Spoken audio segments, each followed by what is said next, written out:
Hello, c'est Joanna, bienvenue dans ma citadelle, je suis ravie de vous retrouver aujourd'hui pour une nouvelle vidéo, une idée de vidéo qui m'a été suggérée par Gladys, des pépites de Gladys. Il s'agit des livres incroyables que j'ai pu lire qui sont beaucoup trop peu connus.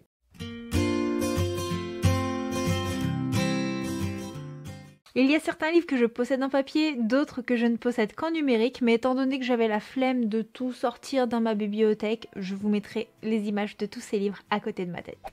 Le premier livre dont je vais vous parler est une petite romance historique sous fond de Seconde Guerre mondiale entre une petite Française et un officier allemand de la Wehrmacht. Il s'agit du lieutenant et de la dame blanche de Coralie Winka que j'avais personnellement adoré et dévoré en une après-midi. On est dans une histoire qui est assez mal vue au premier abord parce qu'on est en plein conflit de guerre.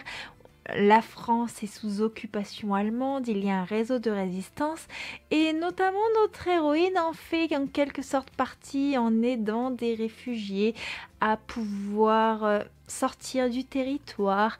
Et quand leur petite ville va être occupée par les Allemands, que les Allemands vont venir faire quelques réquisitions et qu'elle va tisser des liens avec un officier, un lieutenant qui va faire attention à la jeune femme, qui va se montrer gentil, prévenant et qui fait cette guerre à contre-cœur parce que voilà, il n'avait pas envie de participer à ce massacre-là, mais lui aussi n'avait pas le choix, lui aussi souffre de cette guerre. Ça va être assez compliqué. C'est une histoire qui véhicule beaucoup d'émotions et qui permet de voir cette guerre d'un regard assez différent, dans le sens où il n'y a pas que des gentils et que des méchants d'un côté, et que on a des souffrances d'un côté comme de l'autre, et que certains officiers avaient un petit peu le couteau sous la gorge. Attention, ce n'est pas le cas de tous. C'est une histoire qui est très très intéressante. On a aussi une belle romance. On a beaucoup de références historiques qui m'avaient énormément plu et j'avais vraiment adoré. Sachant que Coralie Winka est une autrice française qui vit en Allemagne et qui a une grosse partie de sa vie là-bas. Donc culturellement parlant, on a beaucoup de références et c'est abordé avec beaucoup de délicatesse. Et j'avais trouvé le tout vraiment très très intéressant. J'avais adoré ce roman. J'ai également envie de vous parler d'une petite saga auto-éditée que j'adore. Il s'agit des Frères Chandelin de Virginie Cancier, où on est dans une saga de romance paranormale. On suit une fratrie. Il y a 4 tomes, si je vous dis pas de bêtises, 4 frères qui ont des pouvoirs un peu particuliers et qui vont avoir quelques difficultés dans la vie à cause de ces pouvoirs. On a également de la romance avec des femmes qui vont faire sortir un petit peu nos héros de leur zone de confort. Et il y a une trame qui unit chacun des tomes parce qu'il ne faut absolument pas que les autorités découvrent les pouvoirs de ses frères pour pas qu'ils soient emprisonnés dans des labos, à leur faire des examens, comprendre d'où viennent ces dons et tout ça. C'était vraiment passionnant. J'ai adoré l'histoire des frères, j'ai adoré la psychologie. Chaque frère est très différent, a un caractère vraiment bien à lui. Les romances sont belles et à la fin, dans le dernier tome, j'avais adoré, c'est parce qu'on a vraiment un melting pot de tout ce qui se passe dans ces tomes précédents. Et la trame qui relie l'histoire de chaque frère explose et nous emmène dans un truc en mode Avengers. J'avais vraiment adoré. C'était extraordinaire. C'est très difficile de vous en parler puisque ça fait un petit moment que je l'ai lu, mais surtout parce que je veux pas vous dévoiler, mais j'avais adoré. C'est pareil, ces romans dont je vous parle, je vous en ai déjà parlé dans des petits updates lecture, même s'ils datent un peu, mais en tant que romance paranormale, c'est vraiment une saga qui m'a transportée, qui se dévore et que je peux que vous conseiller. Je continue avec de l'auto-édition avec Céline E. Nicolas, Sky, qui est une romance qui se passe sur l'île de Sky en école. On y suit une héroïne qui travaille dans une maison d'édition de thriller et elle, le thriller, elle aime vraiment pas ça. Son truc, c'est la romance, déjà, vous voyez le truc. Et là, sa patronne lui dit, bah écoute, tu vas devoir annuler tes vacances et puis tu vas partir sur l'île de Sky. J'ai besoin que tu ailles aider un auteur à écrire son manuscrit. C'est l'auteur le plus adulé de la maison d'édition et tout ça. Et quand elle va rencontrer l'auteur, elle va un petit peu déchanter puisque celui-ci n'est vraiment pas très amical. Et pourtant, il va se passer des choses sur cette île, des choses assez particulières avec un jeune homme. Je ne vous en dis pas plus, mais c'était vraiment palpitant. On a tout ce qui touche au processus d'écriture, au monde de l'édition, et en même temps, cette petite atmosphère de vacances à travers cette île qu'on visite et tout ça. Beaucoup d'émotions avec beaucoup de références historiques aussi. C'était vraiment très très chouette. Et moi personnellement, la plume de Céline, je l'adore. Je l'adore. S'il y a une autrice auto-éditée que je peux vous conseiller, c'est Céline. Franchement, une pépite. On part cette fois-ci dans quelque chose d'un peu plus dystopique avec Les larmes de Sahel de Adé Martel.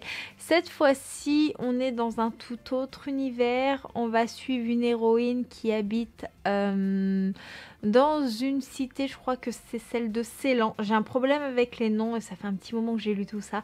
Cette cité vit sous une espèce de dôme, ils ont tout ce qu'il faut et tout ça. Puis un jour, il va y avoir une espèce d'attentat et des Sahéliens se sont introduits dans le dôme et tout ça. Et pour sauver un des Sahéliens, nous avons notre héroïne qui s'appelle, je crois, Arcana, qui va dire, bah écoutez, moi je veux pas qu'il meure et tout ça, pour cela, bah je vais l'épouser.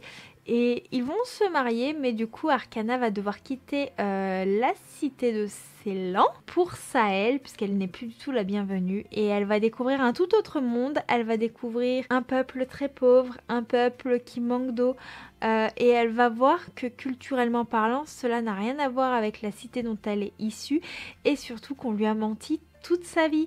Et elle va tisser des liens avec le clan du jeune homme, Ashkan. Elle va passer d'une société patriarcale à une société matriarcale.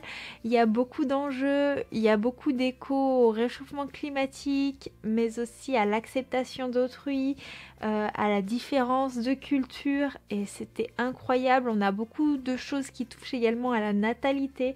Enfin bref, c'est une trilogie qui m'a transportée et que j'ai adorée. On repart dans une petite saga historique. Il s'agit du Destin des cœurs perdus de J.C. Stégnier, qui est une saga historique qui vous martyrise du début à la fin.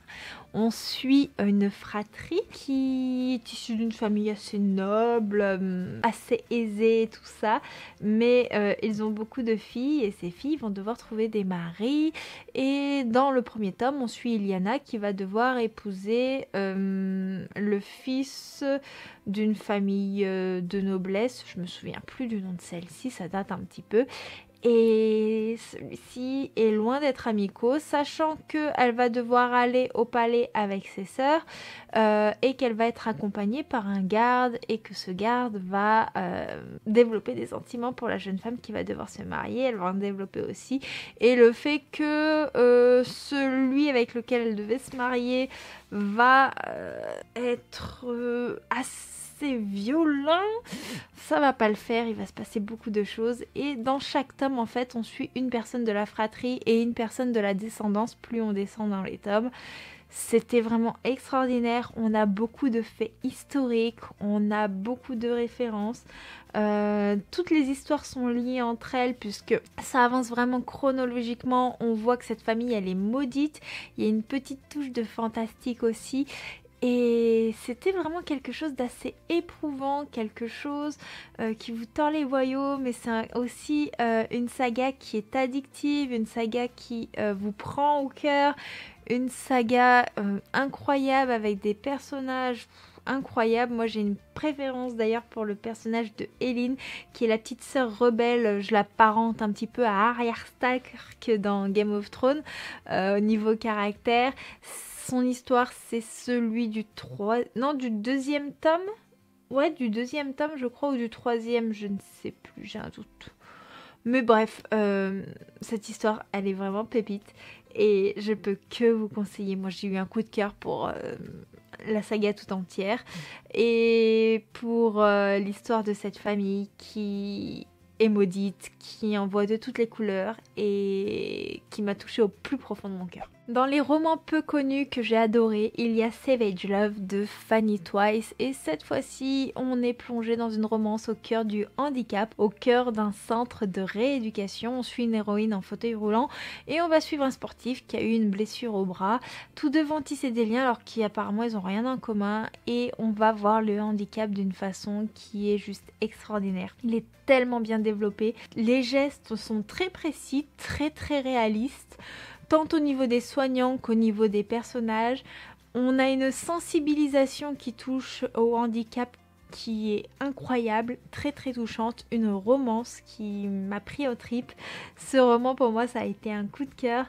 On a des personnages avec une histoire familiale assez intense et je peux pas trop vous en dire parce que pour moi en fait juste savoir que ça touche au handicap, savoir que notre héros est un sportif de haut niveau, notre héroïne est en fauteuil suite à un accident et qu'il y a des histoires familiales, pour moi c'est amplement suffisant pour pas trop en dire, pour pas trop en dévoiler, mais on a un duo de plumes incroyable et une romance au top et une gestuelle et quelque chose d'assez préventif concernant certains comportements qui peuvent mettre mal à l'aise et c'était juste extra. Franchement, je vous conseille cette romance à 1000%.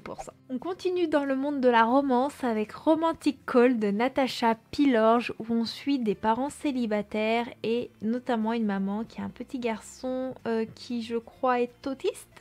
Qui m'avait bouleversée, deux parents qui ont mis leur vie, leur carrière de côté, qui élèvent leurs enfants seuls et qui, suite à un appel assez inattendu avec un numéro qui n'était pas le bon, vont tisser des liens et on va être sur une histoire qui va montrer une famille qui va se reconstruire, une famille recomposée qui se reconstruit pour être exact. C'était hyper touchant. Enfin bref, moi j'ai un faible pour les histoires qui mettent en avant des parents célibataires.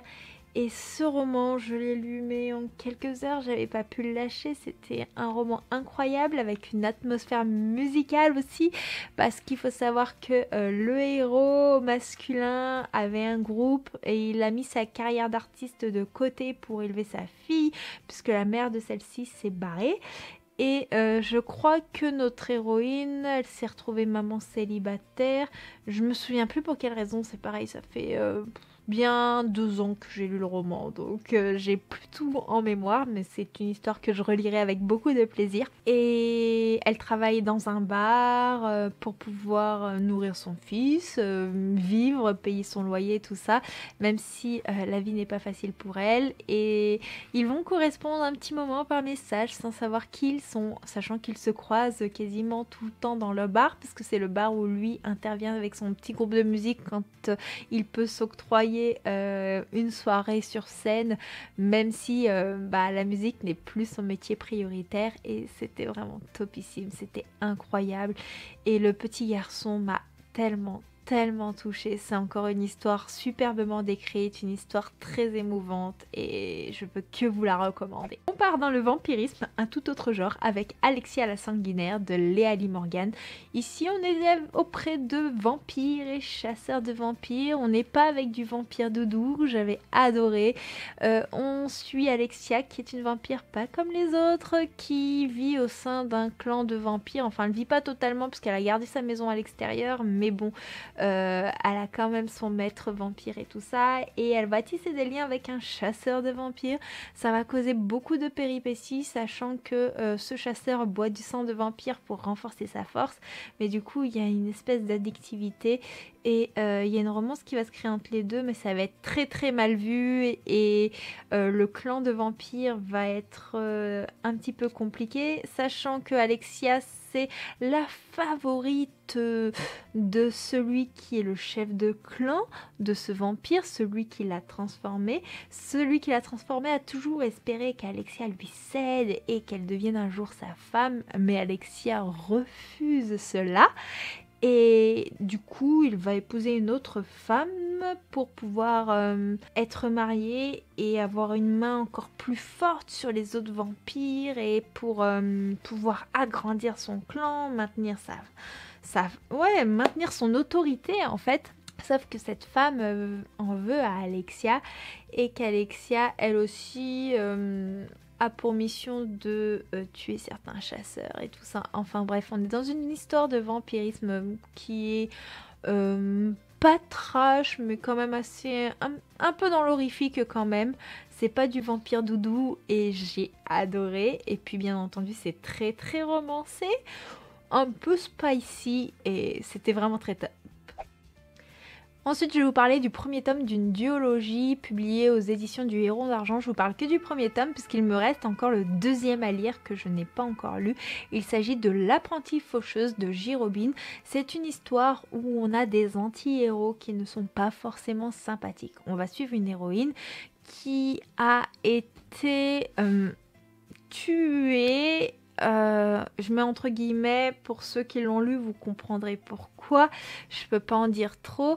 Et suite à ça, elle va se réincarner en une petite faucheuse. Et il faut savoir qu'elle a le droit d'avoir quelqu'un pour l'aider dans sa mission.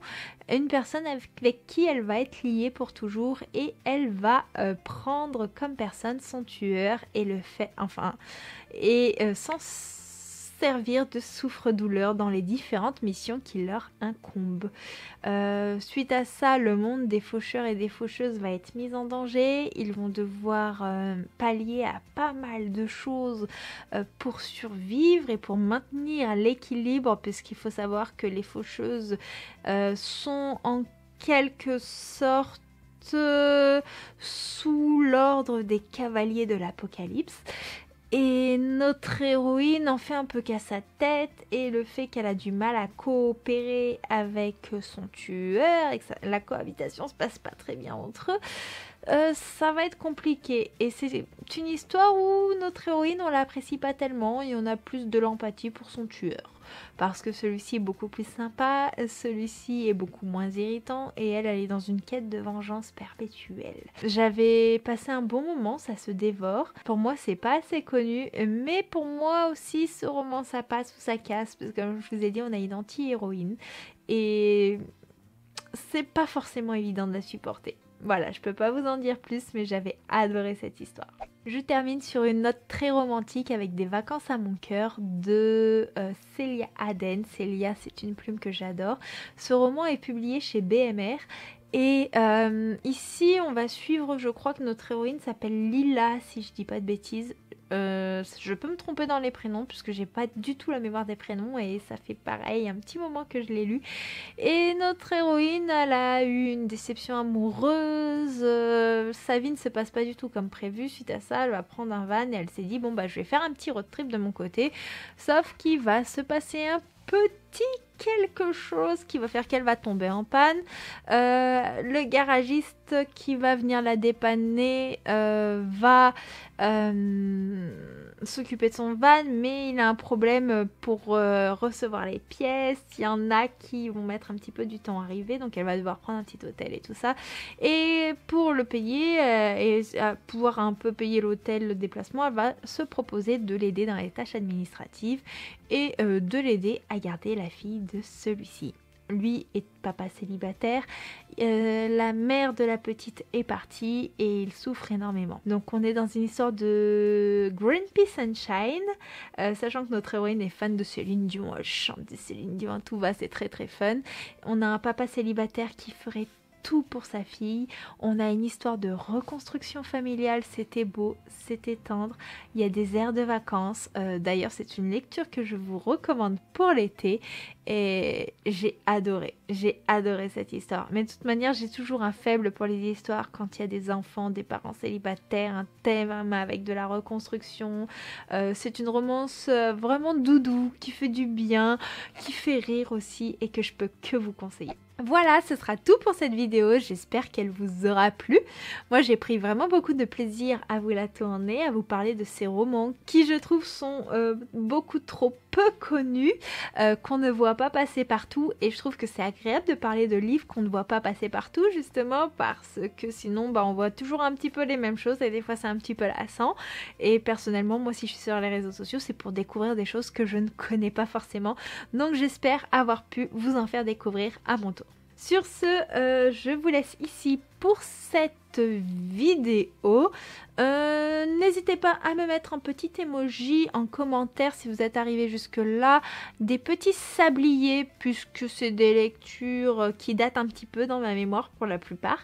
Et moi je vous fais plein de bisous, je vous dis à très bientôt et on se retrouve pour une prochaine vidéo. Ciao ciao.